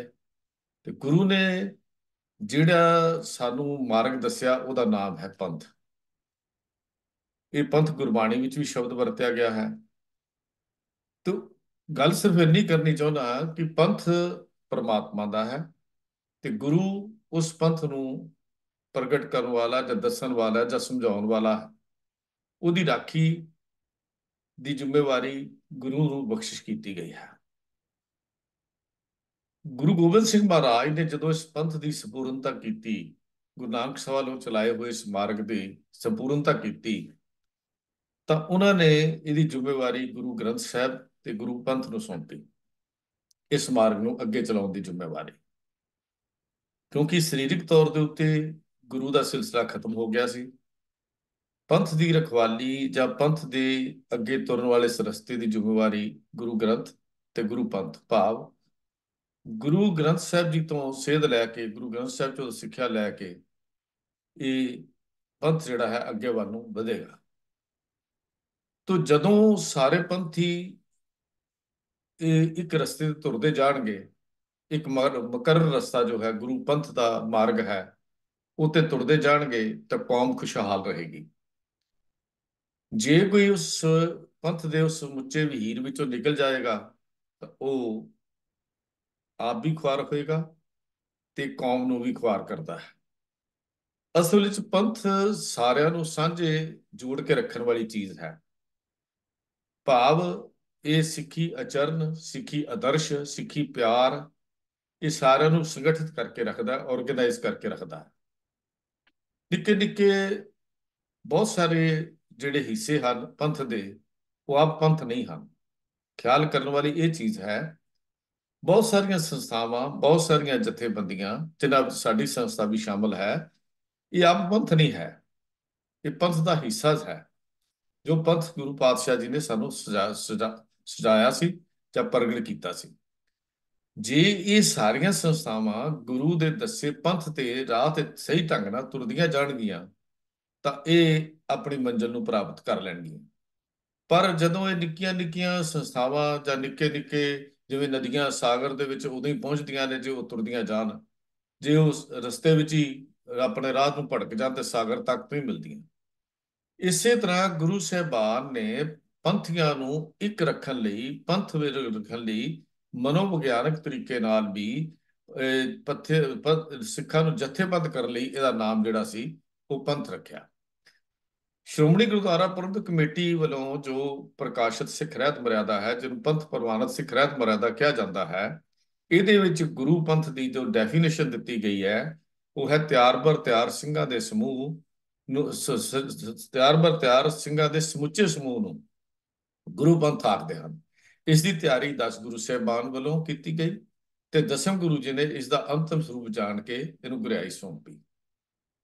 ਹੁਣ ਸਾਹਿਬ ਸ੍ਰੀ ਗੁਰੂ ਗ੍ਰੰਥ ਸਾਹਿਬ ਜੀ ਪਾਸੋਂ ਗੁਰਸਿੱਖ ਨੇ ਆਪਣੇ ਜੀਵਨ ਦੇ ਲਈ ਆਤਮਿਕ ਸੇਧ ਲੈਣੀ ਹੈ, ਆਤਮਿਕ ਸਿੱਖਿਆ ਲੈਣੀ ਹੈ। ਉੱਥੇ ਆਪਣੀ ਕੌਮ ਨੂੰ, ਸਮਾਜ ਨੂੰ, ਭਾਈਚਾਰੇ ਨੂੰ ਵਿਕਾਸ ਵਿੱਚ ਕਰਨ ਲਈ ਆਈਆਂ ਹੋਈਆਂ ਮੁਸ਼ਕਲਾਂ, ਔਕੜਾਂ ਨੂੰ ਹੱਲ ਕਰਨ ਦੇ ਲਈ, ਸਮਾਜਿਕ ਤੇ ਰਾਜਸੀ ਆਦਰਸ਼ਾਂ ਦੇ ਲਈ ਇਸ ਦੀ ਅਗਵਾਈ ਗੁਰੂ ਪੰਥ ਕੋਲੋਂ ਲੈਣੀ ਹੈ। ਸਿੱਖ ਕੇਵਲ ਉਹ ਹੀ ਕਹਾਉਣ ਦਾ ਹੱਕਦਾਰ ਹੈ ਜੋ ਗੁਰੂ ਗ੍ਰੰਥ ਸਾਹਿਬ ਤੇ ਗੁਰੂ ਪੰਥ ਦੇ ਉੱਤੇ ਪੂਰਨ ਵਿਸ਼ਵਾਸ ਰੱਖਦਾ ਹੈ, ਭਰੋਸਾ ਰੱਖਦਾ ਹੈ। ਉਹਦਾ ਹਕੀਕਤ ਜਿਹੜੀ ਹੈ ਉਹ ਪੰਥ ਤੇ ਗ੍ਰੰਥ ਦੇ ਉੱਤੇ ਹੋਵੇ। ਇਹ ਗੱਲ ਵੀ ਪੂਰੀ ਤਰ੍ਹਾਂ ਸਾਨੂੰ ਸਮਝ ਲੈਣੀ ਚਾਹੀਦੀ ਹੈ ਕਿ ਗੁਰੂ ਪੰਥ ਦੇ ਨਿਯਮਾਂ ਜਾਂ ਡਿਸਪਲਿਨ ਵਿੱਚ ਵਿਸ਼ਵਾਸ ਨਾ ਰੱਖਣ ਵਾਲਾ ਜਿਹੜਾ ਹੈ ਉਹ ਅਸਲ ਵਿੱਚ ਸਿੱਖੀ ਦਾ ਹਮਾਇਤੀ ਨਹੀਂ, ਸਿੱਖੀ ਦੇ ਨਾਲੋਂ ਬਹੁਤ ਦੂਰ ਜਾਣ ਵਾਲਾ ਹੈ ਔਰ ਸਿੱਖੀ ਦੇ ਆਦਰਸ਼ਾਂ ਤੋਂ ਜਾਂ ਇਹ ਕਹਿ ਲਈਏ ਦੂਜੇ ਦਰਸ਼ਾਂ ਵਿੱਚ ਉਹ ਸਿੱਖ ਪੰਥ ਦਾ ਕਹਾਉਣ ਦਾ ਹੱਕਦਾਰ ਹੀ ਨਹੀਂ ਬਣਦਾ। ਹੁਣ ਸਾਡਾ ਕੋਲ ਵੱਡਾ ਝਗੜਾ ਇਹ ਬਣ ਕੇ ਅੱਜ ਖੜਾ ਹੋ ਗਿਆ, ਜਿਹੜਾ ਸਵਾਲ ਸੀ ਵੀ ਗੁਰੂ ਪੰਥ ਹੈ ਕੌਣ। ਮੈਂ ਪੰਥ ਦੀ ਡੈਫੀਨੇਸ਼ਨ ਪਰਿਭਾਸ਼ਾ ਆਪ ਜੀ ਦੇ ਨਾਲ ਸਾਂਝੀ ਕਰ ਦਿੱਤੀ ਹੈ। ਹੁਣ ਗੁਰੂ ਪੰਥ ਕੌਣ ਹੈ? ਇਹ ਅੱਜ ਕੱਲ ਅਸੀਂ ਦੇਖਦੇ ਹਾਂ ਵੀ ਕਿਸੇ ਕੋਲ ਵੀ ਜਿਹਦੇ ਕੋਲ ਸੁੰਡ ਦੀਆਂ 4 ਗੰਢੀਆਂ ਆ ਗਈਆਂ, ਉਹਦੇ ਹੱਥ ਲੱਗ ਗਈਆਂ ਤੇ ਉਹ ਆਪਣੇ ਆਪ ਨੂੰ ਖਾਨਦਾਨੀ ਪੰਸਾਰੀ ਜਿਵੇਂ ਕਹਾਉਂਦਾ ਹੈ, ਜਿਵੇਂ ਆ ਸੜਕਾਂ ਤੇ ਬੈਠੇ ਹੁੰਦੇ ਪੰਸਾਰੀ ਹੁੰਦੇ ਨੇ। ਇਸੇ ਤਰ੍ਹਾਂ ਹੀ ਸਾਡੇ ਕੁਝ ਕੁ ਜਥੇਬੰਦੀਆਂ ਇਹੋ ਜਿਹੀਆਂ ਪੈਦਾ ਹੋ ਗਈਆਂ ਜਿਹੜੀਆਂ ਹੈ ਜਥੇਬੰਦੀਆਂ ਜਿਹੜੀਆਂ ਇੱਕ ਨਦੀਆਂ ਵਰਗੀਆਂ ਸੀ, ਇੱਕ ਰਸਤੇ ਤੇ ਚੱਲਣ ਵਾਲੇ ਪਾਂਧੀਆਂ ਵਰਗੀਆਂ ਸਨ, ਪਰ ਆਪਣੇ ਆਪ ਨੂੰ ਉਹ ਮਾਲਕ ਬਣਾ ਕੇ ਬੈਠ ਗਈਆਂ। ਜਦੋਂ ਉਹ ਆਪਣੇ ਆਪ ਨੂੰ ਮਾਲਕ ਬਣ ਗਈਆਂ ਤਾਂ ਇੱਥੇ ਸਾਰਾ ਅੱਜ ਜੋ ਕੁਝ ਹੁਣ ਹੋਇਆ ਉਹ ਪੰਥ ਖੇਰੂ ਕਰਕੇ ਉਹ ਤਾਕਤ ਜਿਹੜੀ ਸੀ ਖੇਰੂ ਹੋ ਗਈ। ਅੱਜ ਦੇ ਫੈਸਲੇ ਪੰਥਕ ਤੌਰ ਦੇ ਉੱਤੇ ਨਾ ਹੋਏ ਹਨ, ਨਾ ਹੋਏ ਪਿੱਛੇ ਹੋਏ ਹਨ ਤੇ ਨਾ ਅੱਗੋਂ ਹੋਣ ਦੀ ਕੋਈ ਸੰਭਾਵਨਾ ਹੈ। ਕਾਰਨ ਕਿ ਕੋਈ ਜਥੇਬੰਦੀ ਵੀ ਉਸ ਸ਼ਾਹੀ ਰਾਹ ਦੇ ਉੱਤੇ ਜੋ ਗੁਰੂ ਦਾ ਦੱਸਿਆ ਹੋਇਆ ਮਾਰਗ ਹੈ, ਉਹ ਜਿਹੜੀਆਂ ਜਥੇਬੰਦੀਆਂ ਕੁਝ ਐਸੀਆਂ ਜਥੇਬੰਦੀਆਂ ਹਨ ਜਿਹੜੀਆਂ ਉੱਤੇ ਆਪ ਤਾਂ ਚੱਲਦੀਆਂ ਨਹੀਂ ਤਾਂ ਲੇਕਿਨ ਆਪਣੇ ਆਪ ਨੂੰ ਰਾਹ ਦਾ ਮਾਲਕ ਸਮਝ ਬੈਠੀਆਂ ਹਨ ਤੇ ਜਿਹਨੂੰ ਅਸੀਂ ਪੰਥ ਕਹਿੰਦੇ ਹਾਂ। ਮਸਲਾ ਸਿਰਫ ਇਹ ਹੈ ਵੀ ਭਾਵੇਂ ਨਵੇਂ ਕਿੰਨੀਆਂ ਵੀ ਜਥੇਬੰਦੀਆਂ ਹੋਣ, ਨਵੇਂ ਸਾਧ ਹੋਣ, ਸੰਤ ਹੋਣ, ਜੋ ਮਰਜ਼ੀ ਹੋਣ, ਹਰ ਕੋਈ ਆਪਣੇ ਆਪ ਨੂੰ ਗੁਰੂ ਨਾਨਕ ਦਾ ਪੰਥ ਜ਼ਰੂਰ ਕਹਾ ਰਿਹਾ ਤੇ ਬੜੇ ਭੁਲੇਖੇ ਅੱਜ ਪੰਥ ਦੇ ਬਾਰੇ ਖੜੇ ਕੀਤੇ ਜਾ ਰਹੇ ਹਨ। ਗੁਰਬਾਣੀ ਤੇ ਸਿੱਖ ਬਜ਼ੁਰਗਾਂ ਦੁਆਰਾ ਜਿਹੜੇ ਸਾਨੂੰ ਅਸੂਲ ਦੱਸੇ ਗਏ ਹਨ, ਜਿਹੜੇ ਉਹਨਾਂ ਨੇ ਰਸਤੇ ਪਾਏ ਸਨ, ਉਹ ਸਾਰਿਆਂ ਨੂੰ ਛੱਡ ਕੇ ਅੱਜ ਸੈਲਫ ਮੇਡ ਪੰਥ ਜਿਹੜਾ ਹੈ ਉਹ ਖੜਾ ਕਰ ਲਿਆ ਗਿਆ ਔਰ ਪੰਥ ਜਿਹੜਾ ਹੈ ਉਹ ਖੇਰੂ ਜਿਹੜਾ ਅੱਜ ਵੰਡਿਆ ਗਿਆ, ਬਣ ਚੁੱਕਾ ਹੈ। ਅੱਜ ਇਸੇ ਕਰਕੇ ਹੀ ਸਾਡੀ ਨੌਜਵਾਨ ਪੀੜ੍ਹੀ ਸਿੱਖੀ ਤੋਂ ਦੂਰ ਜਾਈ ਹੈ ਕਿਉਂਕਿ ਉਹਨੂੰ ਗੁਰੂ ਪੰਥ ਦੇ ਵੱਲੋਂ ਪੂਰੀ ਅਗਵਾਈ ਜਿਹੜੀ ਹੈ ਨਹੀਂ ਮਿਲਦੀ। ਕੋਈ ਵੀ ਜਥੇਬੰਦੀ ਪੰਥ ਨਹੀਂ ਹੈ, ਨਾ ਹੀ ਕੋਈ 4 ਜਾਂ 5 ਫਿਕਸ ਕੀਤੇ ਹੋਏ ਬੰਦੇ ਪੰਥ ਹਨ ਤੇ ਨਾ ਹੀ ਕੋਈ ਕਮੇਟੀ ਪੰਥ ਹੈ। ਸਮੂਹ ਜਥੇਬੰਦੀਆਂ ਦੇ ਪੰਥ ਜਦੋਂ ਵਿਚਾਰ ਸਮੂਹ ਜਥੇਬੰਦੀਆਂ ਦੇ ਜਿਹੜੇ ਜਿਸ ਤਰ੍ਹਾਂ ਮਿਸਲਾਂ ਦੇ ਵੇਲੇ ਹੁੰਦਾ ਸੀ, ਮਿਸਲਾਂ ਦੇ ਆਗੂ ਵੱਡੀ ਗਿਣਤੀ ਵਿੱਚ ਇਕੱਠੇ ਹੁੰਦੇ ਸਨ, ਉਹਨਾਂ ਦੇ ਸਾਹਮਣੇ ਜਿਹੜੇ ਮਸਲੇ ਆਉਂਦੇ ਸੀ ਉਹਨਾਂ ਤੇ ਲੰਬੀ ਵਿਚਾਰ ਕੀਤੀ ਜਾਂਦੀ ਸੀ। ਉੱਥੇ ਜਿਹੜੇ ਨਿੱਜੀ ਵਿਚਾਰ ਭਾਵੇਂ ਕੁਝ ਵੀ ਹੋਣ, ਪਰ ਜੋ ਫੈਸਲੇ ਉੱਥੇ ਹੋ ਜਾਂਦੇ ਸਨ ਉਹਨੂੰ ਅਕਾਲ ਤਖਤ ਸਾਹਿਬ ਦਾ ਜਥੇਦਾਰ ਪੜ੍ਹ ਕੇ ਸੁਣਾ ਦਿੰਦਾ ਸੀ। ਉਹਦੀ ਇੰਨੀ ਖਾਸੀਅਤ ਸੀ ਕਿ ਪੰਥ ਵੱਲੋਂ ਕੀਤੇ ਹੋਏ ਫੈਸਲੇ ਨੂੰ ਪੜ੍ਹ ਕੇ ਸੁਣਾਉਣਾ, ਨਾ ਕਿ ਫੈਸਲੇ ਕਰਨ ਦਾ ਹੱਕ ਨਹੀਂ ਸੀ। ਅੱਜ ਜੋ ਕੁਝ ਹੋ ਰਿਹਾ ਹੈ, ਜੋ ਕੁਝ ਅਸੀਂ ਦੇਖ ਰਹੇ ਹਾਂ, ਇਹ ਪੰਥ ਦੀ ਕਮਜ਼ੋਰੀ ਹੈ ਜਾਂ ਪੰਥ ਨੂੰ ਕਮਜ਼ੋਰ ਹੋ ਜਾਣ ਕਰਕੇ ਹੀ ਅੱਜ ਉਹ ਫੈਸਲੇ ਵੀ ਪੂਰੀ ਤਰ੍ਹਾਂ ਲਾਗੂ ਨਹੀਂ ਹੋ ਰਹੇ। ਹੁਣੇ ਹੀ ਆਪਾਂ ਕੈਲੰਡਰ ਦਾ ਗੱਲ ਸੁਣ ਕੇ ਹਟੇ ਹਾਂ। ਅੱਜ ਬਹੁਤ ਸਾਰੇ ਗੁਰਦੁਆਰਿਆਂ ਵਿੱਚ ਮੂਲ ਨਾਨਕ ਸ਼ਾਹੀ ਕੈਲੰਡਰ ਨਾਲ ਗੁਰਪੁਰਬ ਮਨਾਇਆ ਗਿਆ ਔਰ ਬਹੁਤ ਸਾਰਿਆਂ ਨੇ 17 ਜਨਵਰੀ ਨੂੰ ਮਨਾਉਣਾ। ਕਾਰਨ ਪੰਥ ਦੀ ਕਮਜ਼ੋਰੀ ਹੈ। ਤੇ ਜਦੋਂ ਪੰਥ ਇਸ ਤਰੀਕੇ ਨਾਲ ਕਮਜ਼ੋਰੀ ਹੋ ਜਾਏਗਾ ਉਸ ਵੇਲੇ ਕੌਮਾਂ ਵਿੱਚ ਦੁਬਿਧਾ ਖੜੀਆਂ ਹੋਣਗੀਆਂ। ਲੋੜ ਹੈ ਪੰਥ ਨੂੰ ਗੁਰੂ ਦੇ ਦੱਸੇ ਮਾਰਗ ਤੇ ਚੱਲਣ ਵਾਲਿਆਂ ਨੂੰ ਅੱਗੇ ਆਉਣ ਦੀ, ਪ੍ਰਗਟ ਕਰਨ ਦੀ, ਤਦ ਕਿ ਪੰਥ ਪ੍ਰਗਟ ਕਰੀਏ ਕਿ ਅੱਜ ਉਸ ਪੰਥ ਨੂੰ ਅੱਗੇ ਲਿਆਈਏ ਜਿਹੜਾ ਪੰਥ ਗੁਰੂ ਜੀ ਨੇ ਸਿਰਜਿਆ ਸੀ ਔਰ ਕਰਤੇ ਪੁਰਖ ਅਕਾਲ ਪੁਰਖ ਵਾਹਿਗੁਰੂ ਦਾ ਇਹ ਪੰਥ ਜਿਹੜਾ ਹੈ ਪਰਮਾਤਮਾ ਦੀ ਮੌਜ ਵਿੱਚੋਂ ਪੈਦਾ ਹੋਇਆ ਪੰਥ ਹੈ। ਇਹ ਤਿਆਰ ਸਿੰਘਾਂ ਨੂੰ ਅਸੀਂ ਤਾਂ ਅਪੀਲ ਕਰਦੇ ਹਾਂ ਕਿ ਆਪਣੇ ਨਿੱਜੀ ਮਤਭੇਦਾਂ ਨੂੰ ਭੁਲਾ ਕੇ ਇਹ ਛੋਟੀਆਂ ਮੋਟੀਆਂ ਚੌਧਰਾਂ ਦੇ ਝਗੜਿਆਂ ਨੂੰ ਪਾਸੇ ਕਰਕੇ ਅੱਜ ਫਿਰ ਗੁਰੂ ਪੰਥ ਦੀ ਸਥਾਪਨਾ ਦੇ ਲਈ ਆਪਾਂ ਡਟੀਏ ਤੇ ਇੱਕੋ ਪੰਥ ਬਣਾਈਏ ਤੇ ਇੱਕੋ ਪੰਥ ਤੇ ਚੱਲੀਏ। ਜਿਹੜੀ ਗਿਣਤੀ ਅੱਗੇ ਸਾਡੀ ਘੱਟ ਹੈ ਉਹ ਐਸਾ ਨਾ ਹੋਵੇ ਕਿ ਆਉਣ ਵਾਲੀ ਪੀੜ੍ਹੀ ਸਾਡੇ ਤੋਂ ਹੋਰ ਦੂਰ ਜਾ ਕੇ ਸਿੱਖੀ ਨੂੰ ਹੋਰ ਢਾਹ ਲੱਗਦੀ ਨਜ਼ਰ ਆਵੇ। ਅੱਜ ਉਸ ਪੰਥ ਨੂੰ ਪ੍ਰਗਟ ਕਰਨ ਦੀ ਲੋੜ ਹੈ। ਭੁੱਲ ਚੁੱਕ ਦੀ ਖਿਮਾ ਜੀ। ਵਾਹਿਗੁਰੂ ਜੀ ਕਾ ਖਾਲਸਾ, ਵਾਹਿਗੁਰੂ ਜੀ ਕੀ ਫਤਿਹ। ਵਾਹਿਗੁਰੂ ਜੀ। ਅਸਲ 'ਚ ਇਹ ਜਿਹੜਾ ਵਿਸ਼ਾ ਹੈ ਇਹ ਬੜਾ ਲੰਬਾ ਜੀ, ਇਹਦੇ ਲਈ ਪੂਰਾ ਲੈਕਚਰ ਚਾਹੀਦਾ ਤੇ ਪਰ ਫਿਰ ਵੀ ਇਹਨਾਂ 8-10 ਮਿੰਟ ਵੀ ਹਰਜੀਤ ਸਿੰਘ ਜੀ ਨੇ ਬਹੁਤ ਸਾਰੇ ਅਹਿਮ ਪੁਆਇੰਟ ਦੱਸੇ ਨੇ ਜਿਹੜੇ ਸਾਨੂੰ ਸਾਰਿਆਂ ਨੂੰ ਸੋਚਣ ਦੀ ਲੋੜ ਹੈ ਔਰ ਗੁਰੂ ਪੰਥ ਤੇ ਚੱਲਣ ਲਈ ਤੇ ਸਾਨੂੰ ਗੁਣਵੰਤੀ ਬਾਣੀ ਚ ਗੁਰੂ ਅਰਜਨ ਸਾਹਿਬ ਸੱਚੇ ਪਾਤਸ਼ਾਹ ਨੇ ਹੁਕਮ ਕੀਤਾ ਸੀ ਕਿ ਤੁਮਾਰਗ ਚੱਲੇ ਭਾਈੜੇ ਗੁਰ ਕਹਿ ਸੁਕਾਰ ਕਮਾਏ ਜੀ, ਤਿਆਗੇ ਮਨ ਕੀ ਮਤੜੀ ਵਿਸਾਰੇ ਦੂਜਾ ਪਾਉ। ਕਾਸ਼ ਕਿਤੇ ਇਹਨਾਂ ਤੁਕਾਂ ਨੂੰ ਅੱਜ ਅਸੀਂ ਸਿੱਖ ਪੰਥ ਜਿਹਨਾਂ ਆਪਾਂ ਕਹਿੰਦੇ ਹਾਂ, ਸਾਰੀ ਸੰਗਤ ਜਿਹੜੀ ਹੈ ਇਹਨਾਂ ਨੂੰ ਸਮਝੇ, ਇਹਨਾਂ ਤੇ ਔਰ ਗੁਰੂ ਦੇ ਰਸਤੇ ਤੇ ਚਲੀਏ। ਤੋ ਕਦੋਂ ਰਸਤਾ ਆਏਗਾ, ਕਦੋਂ ਰਸਤਾ ਤਾਂ ਹੈ, ਕਦੋਂ ਉਸ ਤੇ ਆਪਾਂ ਚੱਲਾਂਗੇ, ਇਹ ਇੱਕ ਬੜਾ ਲੰਬਾ ਵਿਸ਼ਾ ਹੈ ਸੰਗਤ ਜੀ। ਤੋ ਮੈਂ ਬੇਨਤੀ ਜ਼ਰੂਰ ਕਰਾਂਗਾ ਕਿ ਇਹ ਵਿਚਾਰ ਲਿਆ ਜਾਏ ਕਿ ਇਸ ਤੇ ਇੱਕ ਪੂਰਾ ਲੈਕਚਰ ਜਿਹੜਾ ਉਹ ਆਉਣ ਵਾਲੇ ਸਮੇਂ 'ਚ ਕੀਤਾ ਜਾਏ, ਕਿਉਂਕਿ ਬਹੁਤ ਹੀ ਅਹਿਮ ਮਸਲਾ। ਤੋ ਆਸ ਹੈ ਇਹ ਵੀ ਆਪਾਂ ਗੱਲ ਆਉਣ ਵਾਲੇ ਸਮੇਂ 'ਚ ਕਰਾਂਗੇ ਜੀ। ਤੋ ਸੰਗਤ ਜੀ ਸਮਾਂ 3 ਮਿੰਟ ਉੱਪਰ ਹੋ ਗਿਆ, ਮੈਂ ਉਹਦੇ ਲਈ ਆਪ ਪਾਸੋਂ ਖਿਮਾ ਮੰਗਦਾ। ਤੇ ਅੱਜ ਦੇ ਪ੍ਰੋਗਰਾਮ ਵਿੱਚ ਵੀ ਬਹੁਤ ਸਾਰੀਆਂ ਤਰੁੱਟੀਆਂ ਰਹਿ ਗਈਆਂ ਹੋਣਗੀਆਂ, ਗਲਤੀਆਂ ਵੀ ਕਈ ਵਾਰ ਹੋ ਜਾਂਦੀਆਂ ਨੇ, ਉਹਨਾਂ ਲਈ ਆਪ ਪਾਸੋਂ ਖਿਮਾ ਮੰਗਦੇ ਹਾਂ। ਔਰ ਇਸੇ ਤਰ੍ਹਾਂ ਆਸ ਕਰਦੇ ਹਾਂ ਕਿ ਤੁਸੀਂ ਇਹ ਪ੍ਰੋਗਰਾਮ ਜਿਹੜਾ ਤੁਹਾਡੀ ਕੋਆਪਰੇਸ਼ਨ ਨਾਲ ਚੱਲਦਾ ਰਹੇਗਾ। ਤਾਂ ਸੰਗਤ ਜੀ ਅੱਜ ਮੈਂ ਫਿਰ ਬੇਨਤੀ ਕਰਦੇ ਹਾਂ ਕਿ ਸਵਾਲ ਜ਼ਿਆਦਾ ਸਨ ਤੇ 4-5 ਸਵਾਲ ਜਿਹੜੇ ਨੇ ਉਹ ਸਾਡੇ ਕੋਲ ਅਜੇ ਬਚ ਗਏ ਨੇ। ਤੋ ਜਿਹਨਾਂ ਜਿਹਨਾਂ ਦੇ ਸਵਾਲ ਨੇ ਮੈਂ ਉਹਨਾਂ ਕੋਲ ਖਿਮਾ ਮੰਗਦਾ, ਔਰ ਕੋਸ਼ਿਸ਼ ਕਰਾਂਗੇ ਵੀ ਅਗਲੇ ਹਫਤੇ ਉਹ ਪਹਿਲ ਦੇ ਆਧਾਰ ਤੇ ਉਹਨਾਂ ਸਵਾਲਾਂ ਨੂੰ ਲਿਆ ਜਾਏ। ਤੋ ਇੱਕ ਵਾਰੀ ਫੇਰ ਆਪ ਸਭ ਦਾ ਧੰਨਵਾਦ ਕਰਦਾ ਹੋਇਆ ਫਤਿਹ ਸਾਂਝੀ ਕਰਦਾ ਹਾਂ ਜੀ। ਵਾਹਿਗੁਰੂ ਜੀ ਕਾ ਖਾਲਸਾ, ਵਾਹਿਗੁਰੂ ਜੀ ਕੀ ਫਤਿਹ।